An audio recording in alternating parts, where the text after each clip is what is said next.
Well, good morning, everyone. My name is Lee Hornick, and I'm the Director of Membership for MASB. And it's my pleasure to be a part of this session and the panel session after this. Before I introduce our speaker, I'd like to thank Neil Johnston from Profit. He helped me program this event, this session, and the panel session. So I'd like to publicly thank Neil Johnston for doing that.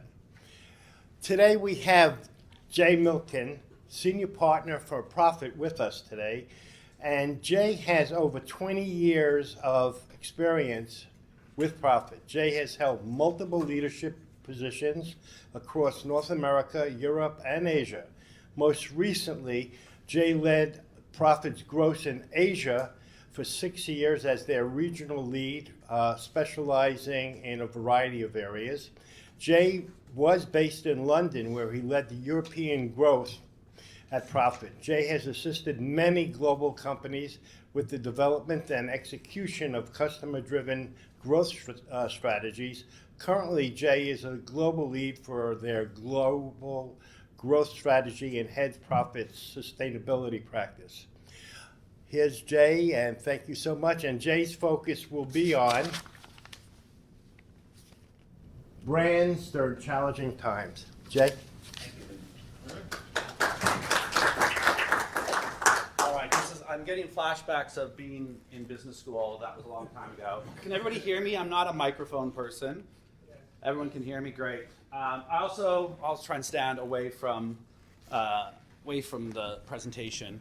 The other thing is, my clients would never let me talk nonstop for 30 minutes, and I would appreciate it if you also did not let me talk nonstop for 30 minutes. So I'd like to make this engaging if we can, and hopefully this will reinforce a lot of what Joanna said and what you've learned. But I think we can all agree that we live in challenging times. I won't go about Profit. Obviously, you know about Profit. We just saw Dave talk for 7 minutes. Dave's our vice chairman. We work with a lot of big brands around the world. And so what I'm hoping to bring is a little bit of what we see from that client work and from some recent research that we've done. Don't need to go into that. But I think a few months ago, sort of at the beginning of the year, it definitely felt like we were living in uncommon times. And Profit is really talking about deriving uncommon growth for our customers. So we set out to decide, what does uncommon growth in uncommon times actually mean, and what does it actually look like? And so what we did is we went out and looked at the S&P 1500. And we looked at all the companies that are in the S&P 1500.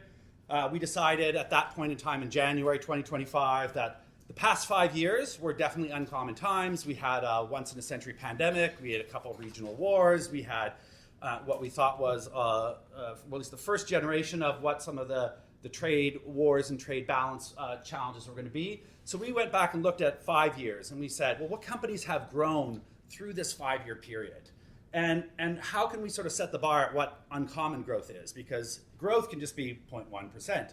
But what is uncommon growth? And so what we were able to do is, out of the 1,500 companies that are in the S&P 1500, which represents about 97% of publicly traded companies in the US, we found 179 companies that grew at 2x their industry average. And so that's how we defined uncommon growth. So it's not just any growth.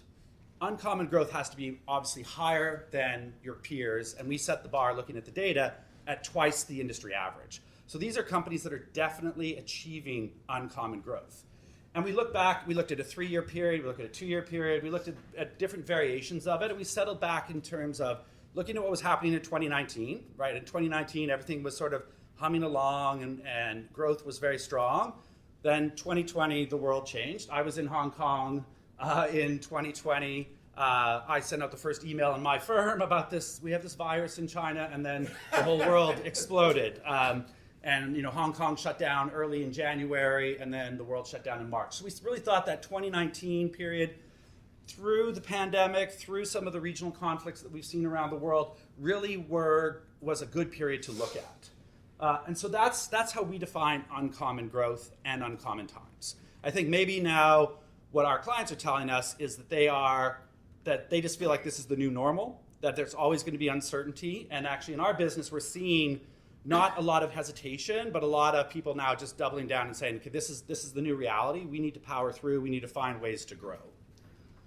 And so what we actually were able to find is, on average, companies were growing at 21%. These uncommon growth companies were growing at 21%. And over 5 years, they generated over 400% more growth than the non-uncommon growth companies. So these companies are growing incredibly fast. Now, some of this growth was due to M&A activity, right? So you obviously can double your revenues by acquiring or merging. So we factored out the non-organic growth. We really focused on those companies that didn't make a major acquisition in that 5-year period. And I can send a link to this report that we publish if people want.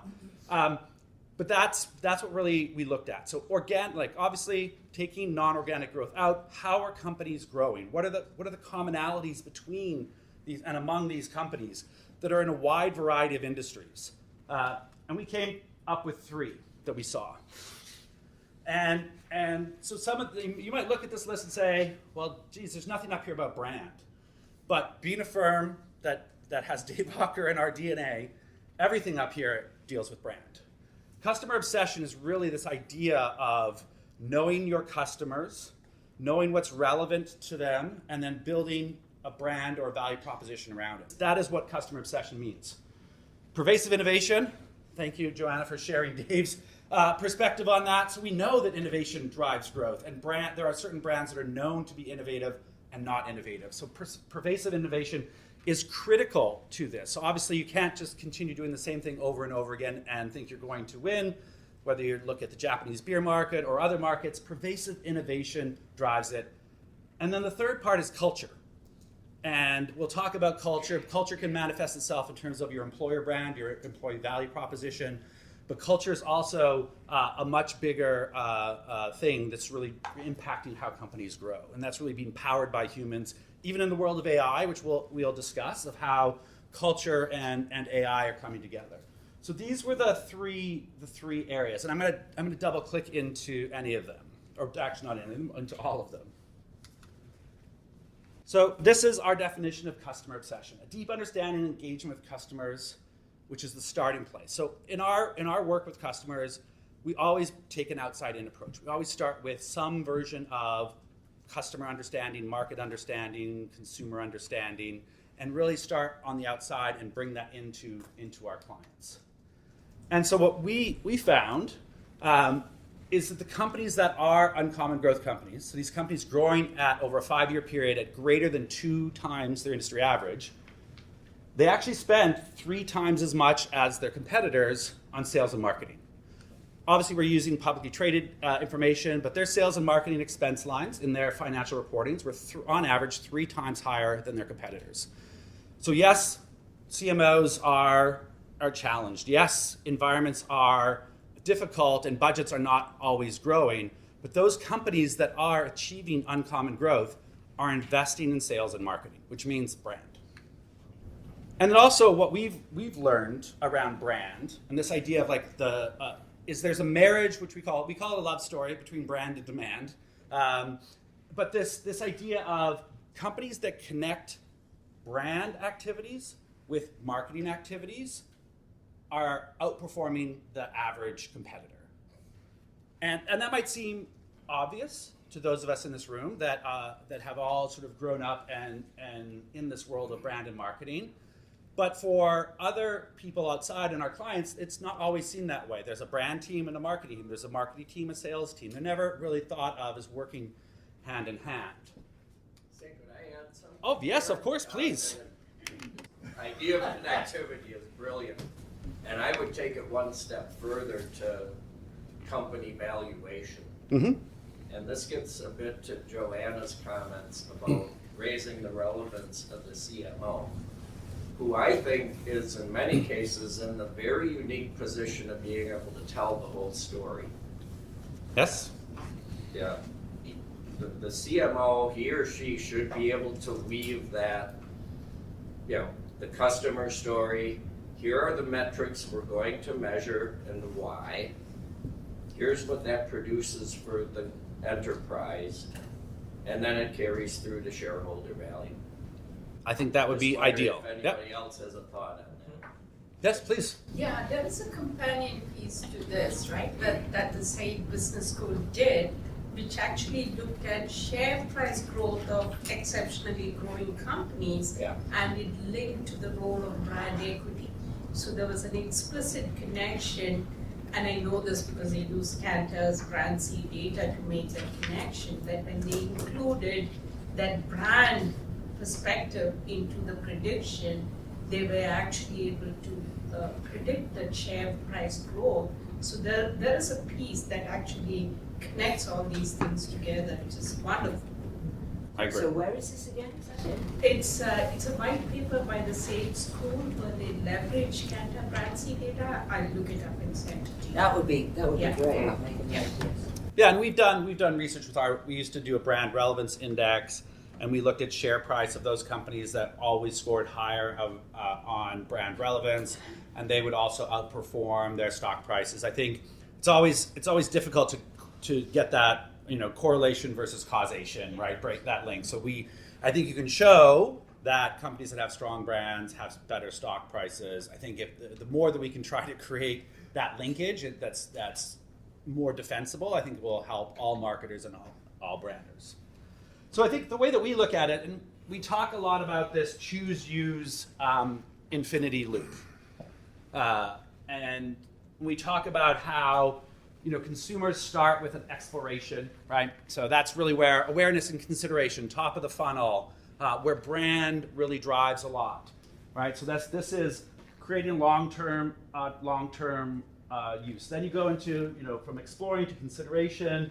This is still maybe more demand-based, where marketing and offers start to come in as you get into consideration. So this is like, if you look around this customer journey loop, you can see places where brand and demand play different roles. And I won't go through this in detail. Also, we have a report on this which we can talk about. But you can see that if you think of a journey as no longer being linear, right? Because consumer journeys are no longer linear. People enter at different times. They loop back around. This is the best visualization we have without creating just a plate of spaghetti for someone to. What do you think of? McKinsey started this idea of doing it differently. So how does this relate to that?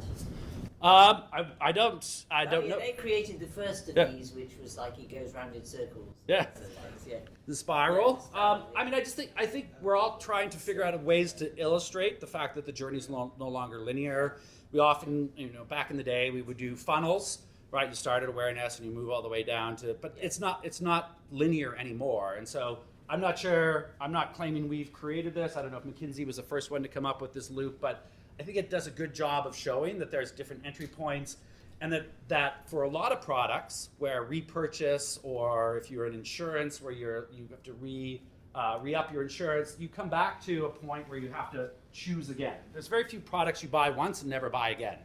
So obviously this wouldn't work, but some of these loops happen on a weekly basis if you're in CPG or fast-moving consumer goods. Some of these happen on a 5-year cycle if you're on durable goods. Some of them happen annually. But you do enter these different stages, and at these different stages, brand plays a role. Sometimes brand takes the lead, and sometimes demand or marketing takes the lead. And so the idea is that these need to work together in a connected journey. And so the more that we can think of not brand being in the land of one person and maybe the CMO, and marketing or sales living in someplace else, they need to work together. And that's really what companies that are really achieving uncommon growth understand, that there needs to be a marriage of brand and demand, and really a brand and marketing. Yeah, if I might throw one, there's a lot of conversation within the MASB membership and marketers when we talk to them about this, the category versus the brand side, which is right now, consumers are, as Joanna was saying earlier, consumers have been withholding their purchase within categories. Whereas, so even if the brand is the preferred brand, you're not getting that sale in the short term, because there's another step now that's been inserted, which is to get the people re-engaged in the category itself to make that purchase. And it makes me wonder on this way of thinking about that, if that's not the perfect opportunity for the integration, which is how do we get consumers re-engaged in the process of purchasing this category, using this category, and then of course the branding on top of that. So I was wondering, Any thoughts on that? You know, in this, like you say, on this uncertain time period, if or if you know of any cases where people have taken that down. Yeah, so I think there's certain categories where, and especially emerging categories, where they have to engage with the category before they can engage with the brand. So I'll just give a personal experience. So I recently bought a new car, and my wife and I had the debate, is this the time to go electric or not to go electric? So when you go through that process, so a new technology, newish technology, I've also done a lot of work in Korea with Samsung and like smartwatches and other things. So when there's a new category coming into play, you have to get the first hurdle to get over to buying an EV is to say I'm going to make the switch to EV. And so there's a category conversion challenge. Some brands, Tesla, and some of the more native EV brands are helping with that category conversion. The mainstream brands, I bought a Kia, maybe somebody else bought a Ford, but those companies that offer both internal combustion and EVs, they don't really care which one you buy. They want you to come into their dealership and they'll sell you a traditional vehicle, they'll sell you an EV. So they're not really, some of them are taking more of a lead in converting people over, but really it's more the EV native brands that have done a better job of saying EV is the way to go forward.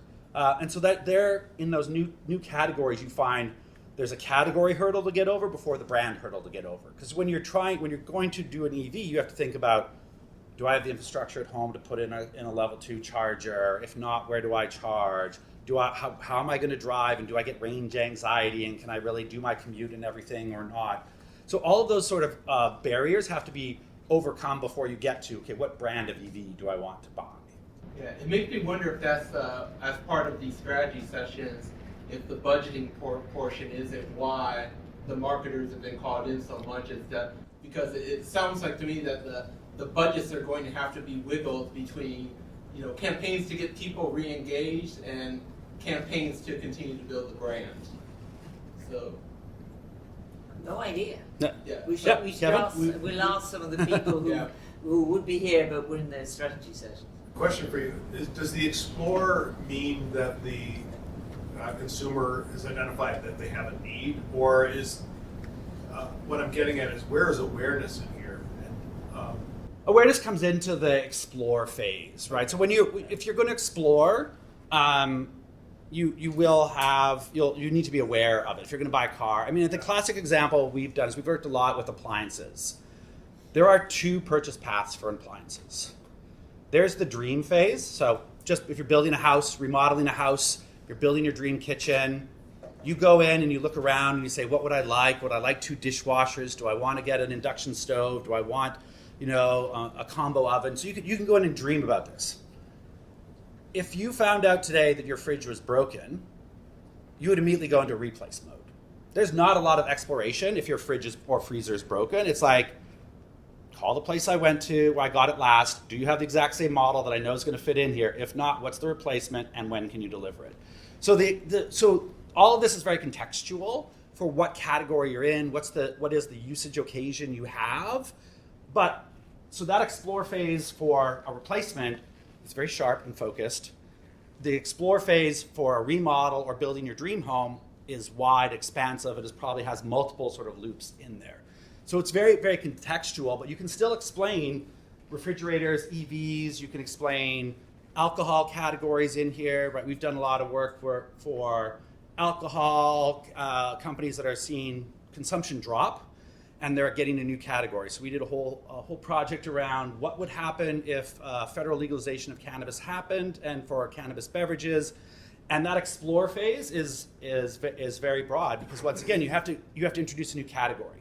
So people are used to alcohol, they're not used to cannabis beverages. So how do they go through and overcome the barriers to then get into consideration, decision, and then usage? So once again, the context of the industry you're working in, the context of the occasion will drive what happens, but the framework should apply. Yes, it's not perfectly, it doesn't illustrate the fact that it is much more of a pile of spaghetti because people enter and exit and then they delay and do that, but generally the loop makes a lot of sense. No, McKinsey don't have the loop. It's more like the pile of spaghetti. I don't remember it perfectly. But Okay.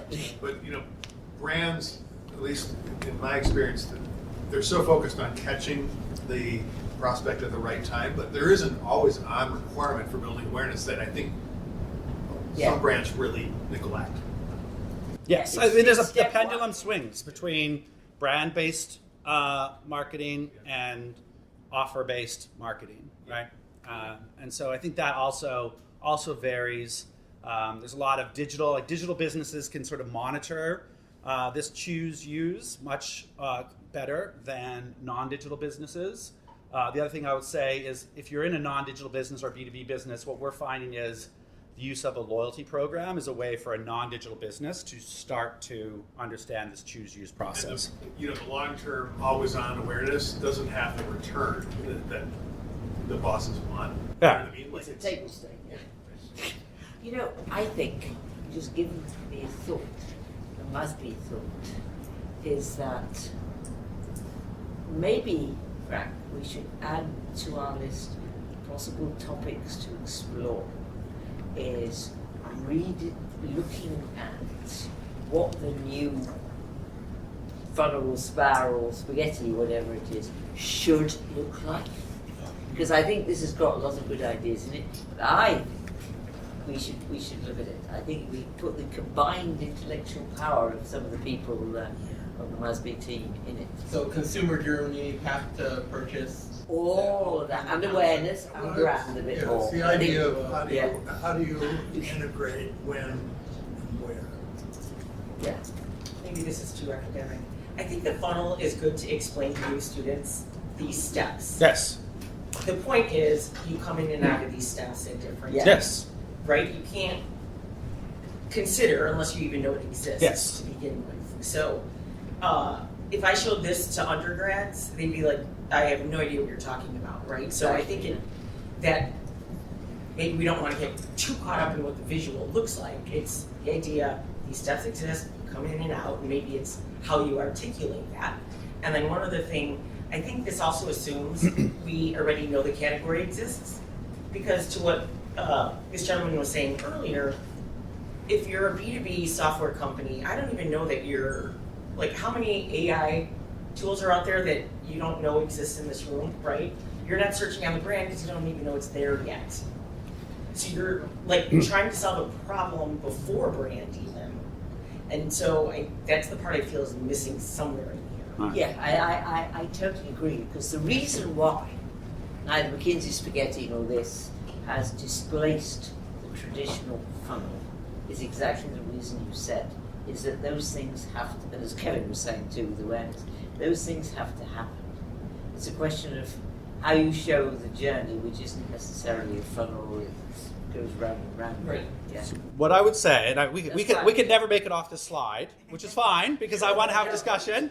But how I would disagree with you is that in the age of AI, what we're finding in lots of different companies, and we actually have some other researches, and we actually find clients coming to us that just pop in a question into ChatGPT, and they bypass awareness.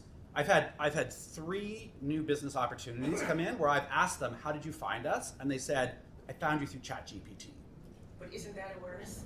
So they had no awareness. They had no awareness. Right. They had a brand strategy problem. But the And then- awareness happened in the AI model. But the AI was aware of us. The person who typed in the model didn't say, tell me about profit. They said, I'm looking for... That's my GPT point. created That's my point. awareness. Yeah. I'm looking for a tool that's going to help me do Yeah. X, Y, and Z. But I don't know what exists yet. they jumped straight to consideration. They didn't quite jump to decision, but they bypassed awareness and familiarity because ChatGPT gave them a list of companies to contact, and that's who they sent out their RFP to. So they weren't aware of us, and that when we meet with them, they'll say, we weren't aware of you until we dropped this question into ChatGPT. Now that's a bad news for our marketing team. Like, we need to do a better job of driving awareness. And I'll go to Matt about who's our CMO. But there is this. There's also like recommendation. If I look at I'll jump to you in a second. But if I look at my teens and the influence of TikTok and other things of how the brands that they choose to purchase. I guess the awareness is happening through TikTok, but they're jumping straight to consideration. So that maybe maybe it isn't like It's just a faster funnel. could be a faster funnel. I think the point Yeah. still is, you build awareness through the LLM. Yeah. There's different tools we use now to, instead of SEO, it's now how do you Yeah. get mentioned in an LLM? It's just adding another. Could be. layer. It's a great debate, which I'd love to do. In the back, yes. No, I was just gonna say, I think giving your marketing team the challenge to beat ChatGPT is probably a good one for them. I don't think they have to beat ChatGPT, but we have had search engine optimization for a long time, and we have to learn how to optimize for AI. And we actually just did a report as well around how consumers are now using that. Now, it's still far from perfect, but consumers are starting to use that instead of search. And that's why this week Perplexity made a $34 billion offer to buy Chrome, because they think eventually integrating like some form of GPT in browser, they're going to merge in some way. Anyway, we're going to... All right, there's a lot we could go through, and I want to make sure. Yeah, did you have a question? I was just gonna suggest that you can resolve your awareness disagreement if we come to agreement that the consumer, the AI consumer, sort of skips the awareness stage. Yeah. It's a different route. Yeah, could be faster, could be skipping. Yeah. Very small stage in the process because of that. And I'm a big fan of the linear funnels. Don't get me wrong. I've done them for a long time. I have presented to undergrads and grads about this before. But I do think this idea of the journey is helpful. So maybe it's a combination of both, three-dimensional. All right, so here's an example of a company that's done a really good job of understanding its customers. None of us in this room, I'm looking around, maybe one person, are probably the target for this. Have you heard of Hims and Hers? Has everybody here heard of Hims and Hers? Yes. Right, so this is a company, and I don't pretend to be a healthcare expert. I'm Canadian, so I don't have to understand healthcare.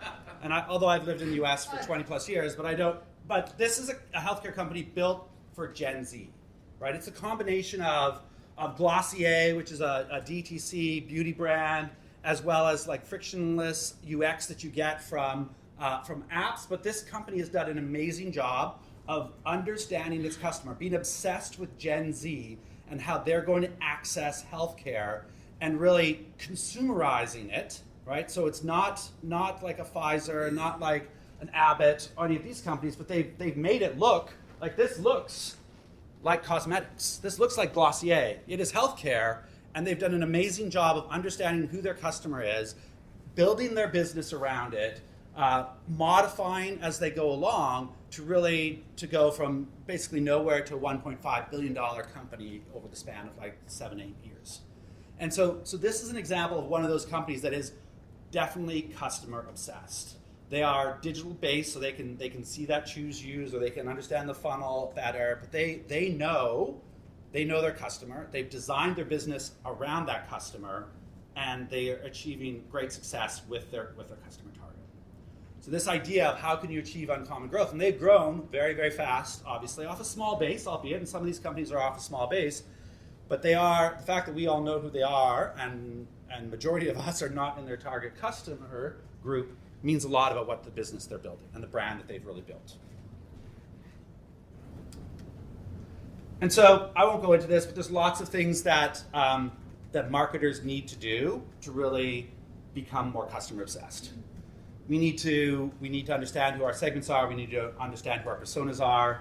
There's a lot of interesting things happening with AI in here. A lot of our clients are doing AI personas, or we're creating custom GPTs so you can actually have a conversation with your target customer real time, say, hey, do you like this ad or that ad? What don't you like about it? You can do a lot of really interesting things.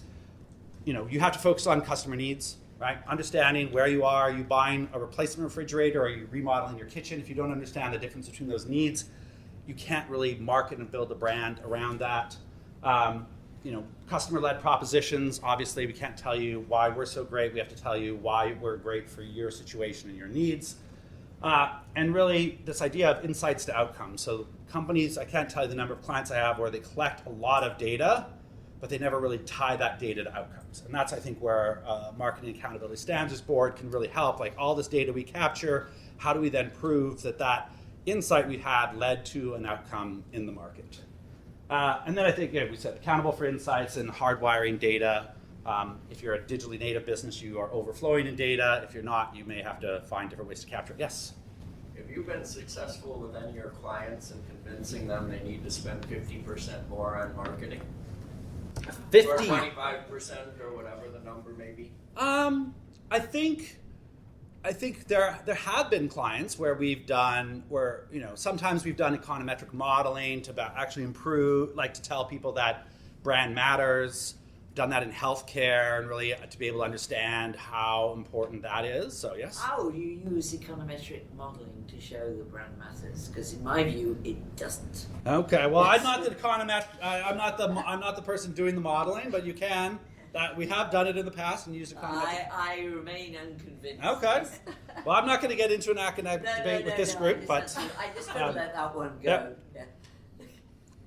I think oftentimes when we're launching new brands, you can do that. You can look at share of voice in the marketplace and say, how are you going to break through if you're not really going to improve your marketing? So there are ways. I'm not sure I can point to an exact example of where somebody's gone up by 50% budget, but because you showed earlier that 3x, I think. Well, yeah, all we can do is show that there's a correlation, right, between that people are spending more, people that are investing in sales and marketing. And that's not always brand. Sometimes that can be Salesforce and other elements. I think it was 3x. It was 3x, yep. Yeah. It is 3x. That on average, they're spending 3 times the competitors. I was curious how you can show those facts, and it is so hard to get people to move off of what they've been doing for years. Yep, agreed. It is. Yeah, usually when we do some kind of competitive benchmarking to say, really make that same point. Brands that are growing are spending like this versus brands that are slower below the curve. So it's a very powerful thing to take to the board and convince them. Oftentimes more powerful than any econometric model which is only looking at their own data. This is actually contrasting the brands in the category and saying, look at growth for those who are spending this for those. But then it hurts this quarter's earnings per share, and then there's your dilemma. Yeah. Yeah, I mean, if you have a skeptical audience, it's hard to convince anyone who's skeptical. One of the most interesting pieces of work that we did at Ogilvy was look at how brand, not promotional marketing, drives sales and profits long term, which everybody knows, mid-term, so this quarter, and immediately in the moment. Because if you infuse your brand into your immediate promotional marketing and creating buzz, which is perfectly possible to do, it will drive more value than if you don't. That's I think, and I think not enough, maybe we should go back to that. I don't think enough attention is being paid for that. We did quite a lot of work on that, and it led to an Ogilvy thing, and Ogilvy's been through such ups and downs, I don't think they're using it anymore, which was the idea that brands drive value long term, mid term, and short term, and this is why you really need to invest in creativity and advertising. Yeah, that was their argument. All right, Kevin, and then I'm going to try to move on. We can never make it off these slides. Okay. Just want to play devil's advocate, even though I'm on everyone's side. The tech industry, there's always been this product. I mean, going back to Steve Jobs.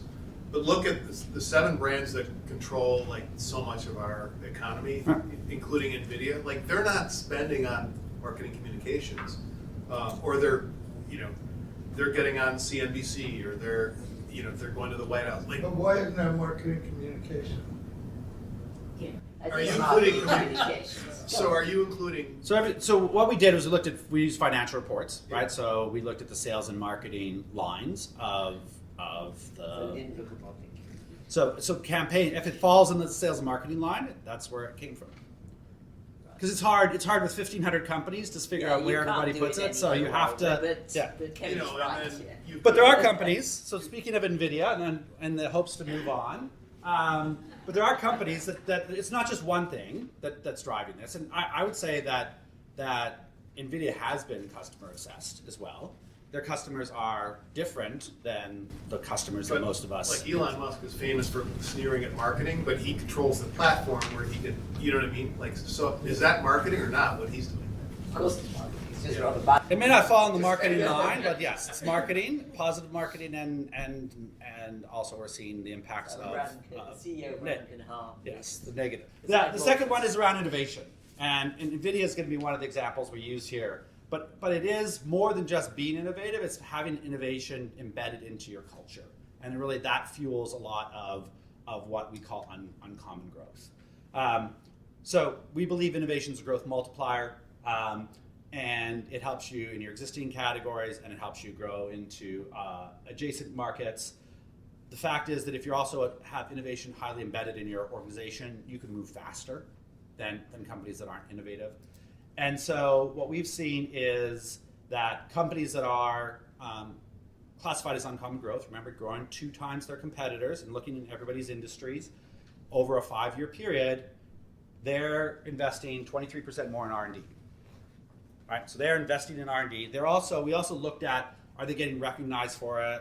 If they're consumer businesses, are they getting Red Dot awards? Are they getting industry awards and industry recognition for driving innovation? And so the reality is they're investing money, right? Which obviously that money they're investing in the last 5 years is probably going to pay off in the next 5 years. But they've also had a history. When we look back 10 years, they've been outpacing their competition in terms of R&D investment for a long period of time. And this isn't just tech companies that are in here as well. But NVIDIA is a great example, and those they're in the press. Sorry, I dropped this, but we may think, oh yeah, well they just had timing right. Like AI came up and they sell chips, therefore they're doing it. NVIDIA developed their first AI-ready chip in 2006. Right? None of us were thinking about AI in 2006. NVIDIA was thinking about that. They've institutionalized innovation inside their culture. They obviously invest a massive amount in terms of R&D. Obviously, in tech companies, that happens a lot. The other thing they do a lot of, which is really interesting, is they don't just focus on innovation in their company. They have an ecosystem of partners, and they also, whether that's VC partners or other sort of technology partners, and so they're harnessing the power of that ecosystem to really drive forward what they're doing with AI and sort of high performance chips. So that idea of they have the right set of partners, whether it's the fabs or other partners, and they're really able to use that for another multi. So they do a great job of innovation. They work with other innovative companies, and then that just amplifies the fact that they're able to drive innovation. Do you know anything about brand there? Why do you think we see Jensen on CNBC all the time? That was my question. Yeah, I mean, you can. I mean, obviously their version of brand is very different. But when you're in a B2B business, it's and it can come by lots of different names. It can come by reputation, but they are in the press and they are actively managing everything. And if you look at the difference between how NVIDIA has handled the last sort of 18 months versus Intel handling the last 18 months, this is not just being like all boats aren't rising in the chip category. Jensen has done a much better job of managing the situation, managing his brand, managing his company, and that there's a lot of reputation angles in there. And I think of that as it's still brand. Like it's a corporate brand. You may not do like top above the line advertising of your corporate brand, but you are doing a lot of PR, AR, IR that all then ladders up to the reputation, which is the brand of the company. Is this a case where NVIDIA is more important than Blackwell? More important than Blackwell? Yeah, that name, Black. Yeah.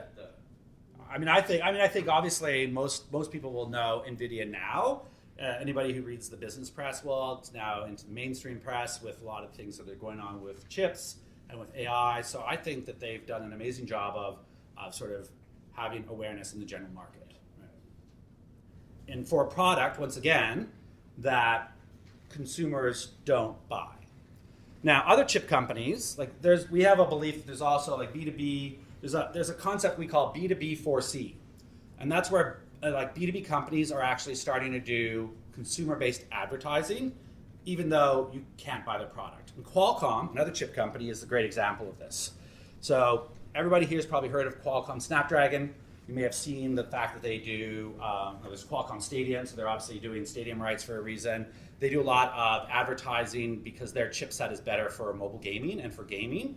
And so they've actually gone out and spent millions of dollars on a consumer-facing brand making Snapdragon, like the fact that we all know it, because they believe that then people will search out products that contain Snapdragon. And this goes back to Intel. I mean, Intel, I can't tell you the number of clients who said, oh, I want an Intel Inside idea. And I'm like, great, do you have $900 million in co-op advertising? They're like, no, okay. Not everybody can do what Intel did. Like Intel spent an insane amount of money with all the manufacturers of computers to get that sticker on the computers and to run the Intel Inside campaign. That doesn't exist anymore. So what companies now are doing is really going out and saying, well, you can't choose to buy my product. I can't go out and buy an NVIDIA chip. I can't go out and buy a Snapdragon chip. But they're still building consumer awareness because people want to then go and say, does my mobile phone have a Snapdragon chip in it or not? And that really is helping drive purchase. So this idea of B2B4C for how companies build brands is really important. And you'll see in a lot of different categories, you'll be like, why is that company advertising when I can't buy their products?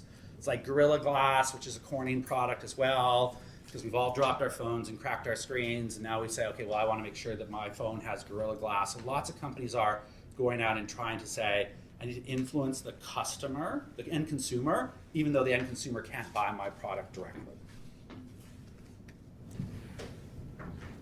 So a little less passion around innovation, but there's still a lot we can do around innovation that ties back to brand, right? So you want to potentially build innovation into your brand if innovation is a driver of your product category. Lots of tech companies do that, but we've seen a lot of innovation in food categories now. The rise of like everything has protein and how people are putting in it. Look at Quest, which has flipped the macros of and made high protein food, snack food, craveable. And so that's a lot of what they're doing. So a lot of companies are doing this, that are doing innovation. And some companies are innovating around other elements, not necessarily the product. So one of my favorite examples is Liquid Death. Who here has heard of Liquid Death? Right? Another company that's grown rapidly. What did they do? They put water in a can. Essentially, their innovation was, I want to be able to go to a rock concert and drink water without feeling out of place with everyone else who's drinking energy beverages. So they basically took the idea of energy beverages and put it into water. Right? They did not innovate the product. It's water. Nobody's innovated that product. And no matter what the marketers tell you, there's not a huge innovation in water. What they innovated around was the marketing of that product. So there's still ways to apply pervasive innovation beyond just I'm a tech company and this is only tech companies and only NVIDIA. There are ways that companies are innovating that may not show up in our data because we're obviously looking at company financials, but the premises and the practices of being innovative apply to brands and to marketing. And obviously, in Dave's talk, he talked about the beer category, dry beer, ice beer, a lot of innovation in the Japanese beer market, and you could pick any category to see where innovation is really driving a lot of growth. All right, I'm gonna go one. I'm gonna really quick and just hit the last one very, very quickly. I've been given the hook. The last one is culture. Culture as a catalyst. And there's a couple things here that I'll hit. So we've all heard this. It's supposedly Peter Drucker, but nobody can really ever find that he wrote about it. But culture eats strategy for breakfast. We've all heard that before. It's absolutely true, right? If we, and I can't tell you the number of times I've created what I think is a winning strategy for a company, and then they have not been able to implement it because it doesn't really fit their culture. So the idea of culture is really driving this, is really important. What we found is of the 179 companies we had, 60% of them have been awarded different things for great culture, whether that's great place to work, great recruiting. So they are recognized as having amazing cultures. And that idea of they have great businesses, but they've also got the internal human-powered ability to deliver on their strategies. And so that's another really important part of what we've learned. But what's interesting is now we put out a report on the AI-powered consumer. And AI is, we've talked about AI in here. We've all talked about dropping things into ChatGPT or your other favorite AI. And AI is rapidly changing the way companies work. I saw a statistic recently that was 86% of CEOs believe that AI is going to fundamentally change their business, and 68% of them believe their company isn't ready to implement AI. And that's culture. And so our perspective is companies need to think about the human edge. Everybody's going to have access to these tools, and it's actually going to be the humans using these tools that are going to give companies the edge to win. And we just published a report again on this topic. But here's an example of a company. I'm not sure if you know Paylocity. They're the company that we use for our payroll at Profit. So I love them twice a month as a company. But what they've done, and so they serve HR. And so what's really interesting is that they believe that culture is a growth engine because they serve HR professionals. They've actually taken it as a differentiator, and everything they apply internally around AI and running their business, they then put into their products. But they really infuse their operations with AI to make it easier for human resource managers and other HR professionals to focus less on the routine and more on the engagement of employees. And so that's part of what they believe and they do internally, and they've sort of taken externally. They believe that AI allows them to make faster, smarter decisions as well, but it hasn't really reduced the reliance or the importance of an HR person inside of a company. And so they also talk about like their values are grounded in action, that they have these values of transparency, inclusion, empowerment, and that is that they believe that is better with that human and AI collaboration. So this is a company that gets a lot of awards for having an amazing people culture, but they've also infused that people culture with AI. And so that idea of how, and I think of AI as augmented intelligence. Like I don't believe it is artificial intelligence. I think the A stands for augmented. It will make my decisions better. It will make me better at my job, but it's not yet there to replace what I do. Thank you for the engagement. Ken, thank you so much. All right, Jay. thank you.